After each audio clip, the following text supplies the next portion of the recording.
हाय दोस्तों, deep tutorials के इस यूट्यूब चैनल पे आप लोगों का स्वागत है। आज हम लोग बात करेंगे 9th क्लास के केमिस्ट्री टॉपिक के ऊपर।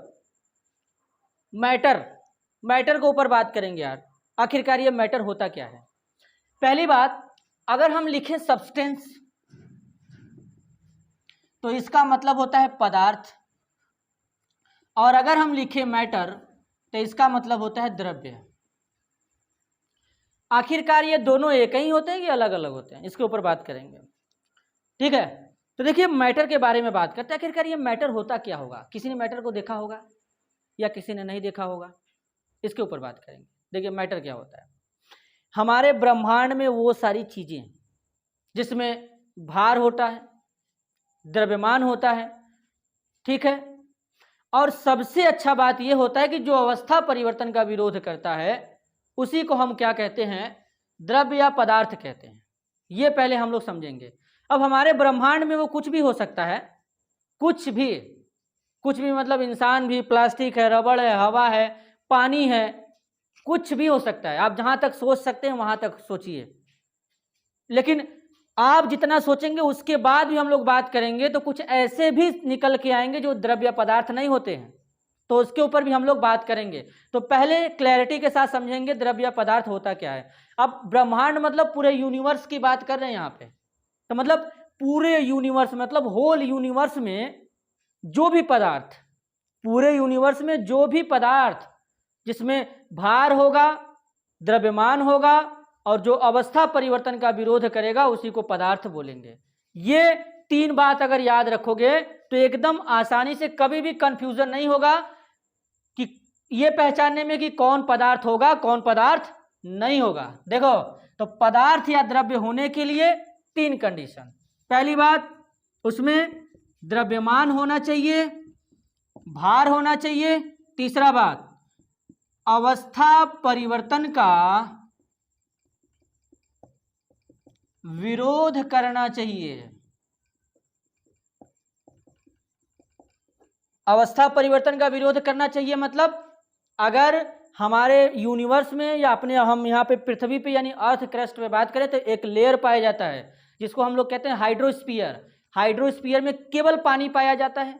तो हमारे प्रकृति में पानी किस अवस्था में पाया जाता है, द्रव अवस्था में पाया जाता है। तो वो पानी द्रव अवस्था में ही रहना चाहेगा जब तक कि उस पर बाहर से बर्फ न लगाया जाए। अब उस पर बाहर से बर्फ लगाने का मतलब पानी को ठंडा कर देंगे यार, जम के बर्फ में बदल जाएगा, गर्म कर देंगे भाप में बदल जाएगा। तो जब हम उसको जमा के ठंडा कर देंगे, ठंडा करके जमा देंगे, तो क्या वो हमेशा बर्फ में रहेगा? जैसे ही गर्मी पाएगा पिघलने लगेगा, मतलब अवस्था परिवर्तन का विरोध कर रहा है। हमारे पास रबड़ रहेगा, अगर रबड़ रहेगा तो रबड़ को खींचेंगे बढ़ेगा, बात सही है। तो जब तक ऐसे खींच के पकड़े रहेंगे वो बढ़ा रहेगा। जैसे ही उसको छोड़ दिए पहले से अपने अवस्था में आ जाएगा, मतलब अवस्था परिवर्तन का विरोध करता है, मतलब वो पदार्थ है। स्प्रिंग को ऐसे खींचेंगे एकदम आसानी से स्प्रिंग ऐसे बढ़ जाएगा, फिर जैसे स्प्रिंग को ऐसे छोड़ेंगे वापस से गिर जाएगा नीचे। इसका मतलब अवस्था परिवर्तन का विरोध कर रहा है। तो ये अवस्था परिवर्तन का विरोध करने का मतलब होता है। तो हमारे ब्रह्मांड में वो सभी वस्तुएं जिसमें द्रव्यमान होता है या भार होता है जो अवस्था परिवर्तन का विरोध करता है उसी को क्या कहते हैं, द्रव्य या पदार्थ कहते हैं। ये बात हम लोग याद रखेंगे।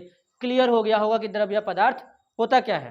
ठीक है, अच्छा ठीक है। अब आखिरकार ये द्रव्य या पदार्थ कितने प्रकार के होते होंगे, ये किसी ने सोचा? किसी के दिमाग में आइडिया आया कि द्रव्य या पदार्थ कितने प्रकार के होंगे? हम बताते हैं आपको। देखिए, ये जो पदार्थ होता है कितने प्रकार के होते हैं, जिसे हम लोग स्टेट ऑफ मैटर मतलब पदार्थ या द्रव्य की अवस्था के नाम से जानते हैं। क्या? द्रव्य की अवस्था।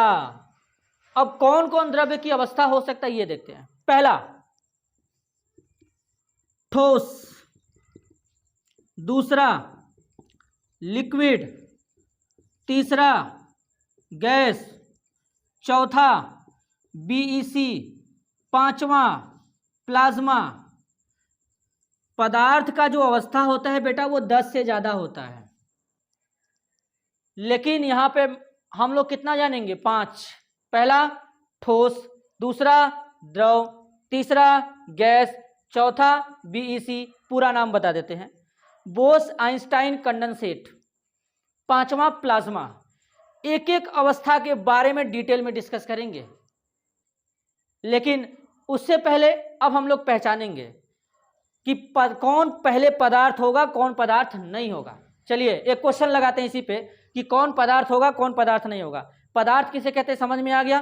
पदार्थ का अवस्था कितना होता है, 5 होता है, ठोस, द्रव, gas, Bose Einstein condensate, plasma. पांचों के बारे में डिटेल में बात करेंगे, लेकिन जब पदार्थ पढ़ लिए तो पहले ये तो पहचानने आना चाहिए कि कौन पदार्थ होगा, कौन पदार्थ नहीं होगा। अगर वो पहचानने नहीं आएगा तो क्या मतलब रह जाएगा। एक क्वेश्चन लिखते हैं, अभी पता चल जाएगा। निम्नलिखित में से पदार्थ है, चलिए पहला पानी, दूसरा हवा, तीसरा यहां पे फीलिंग, चौथा इमोशन, पांचवा महकना, जिसको हम लोग कहते हैं महकना,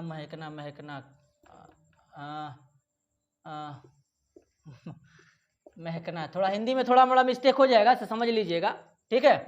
अब उसके बाद छठवां टेस्ट, जिसको हम लोग कहते हैं स्वाद, ठीक है। इसके बाद आ जाएगा हमारा सातवां बर्फ, ठीक है। उसके बाद 9वां आग, 10वां आग के बाद आ जाएगा पानी हो गया, हवा हो गया, आग हो गया। अब मान लीजिए आगे हम यहाँ लिखते हैं खाने का पदार्थ। चलिए पहचानते हैं। देखिए पानी हमारा पदार्थ होगा, हाँ होगा, इसमें भी भार होता है, द्रव्यमान होता है, अवस्था परिवर्तन का विरोध कर सकता है। हवा, जाहिर सी बात है, हवा में भार होगा, द्रव्यमान होगा, होगा ना, ठीक है।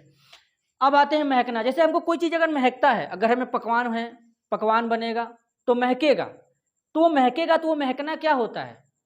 महकना कभी भी पदार्थ नहीं हो सकता, ये पदार्थ नहीं होगा, महकना पदार्थ नहीं होता है, ठीक है। जैसे मान लीजिए फीलिंग, अब किसी को लेकर के हमारे दिल में फीलिंग है, ठीक है, तो वो पदार्थ हो सकता है, नहीं हो सकता है। वो तो एक टाइप का इमोशन है, एक टाइप का इमोशन, फीलिंग, ये सब पदार्थ नहीं होते हैं। पदार्थ वो होगा जिसमें भार होगा, द्रव्यमान होगा। अब कोई चीज हमको महक रहा है, तो उससे हमको क्या, जो महक रहा है, हमको महक रहा है, वो भार द्रव्यमान है, नहीं है। फीलिंग नहीं है, इमोशन, ये सब क्या इसमें भार पाया जाएगा। इमोशन में कभी भार पाया जाता है, किसी ने सुना है। द्रव्यमान पाया जाता है, अवस्था परिवर्तन का विरोध करेगा, नहीं करेगा। आगे चलते हैं। टेस्ट, अब कोई चीज खा रहे हैं, हमको बढ़िया लग रहा है, स्वाद में अच्छा है, या उसका स्वाद जो भी है पता चल रहा है, तो क्या वो पदार्थ होगा, नहीं हो सकता।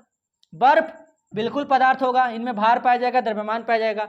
खाने का कोई भी वस्तु रहेगा, उसमें द्रव्यमान पाया जाएगा, भार पाया जाएगा, अवस्था परिवर्तन का विरोध करेगा, तो ऐसे पहचानेंगे। आग बिल्कुल होगा। अब आप लोग के लिए एक क्वेश्चन है, इतना तो समझ में आ गया होगा, तो ध्यान से सुनिएगा। प्रकाश, जिसको हम लोग क्या कहते हैं, लाइट, क्या लाइट हमारा पदार्थ हो सकता है। ये आपके लिए होमवर्क है, और इसको आप करके आइएगा, कमेंट सेक्शन में लिख दीजिएगा, जो भी आंसर होगा बता दीजिएगा, ठीक है। तब हम लोग क्या करेंगे, कल अगले टॉपिक के ऊपर बात करेंगे। तब तक के लिए धन्यवाद।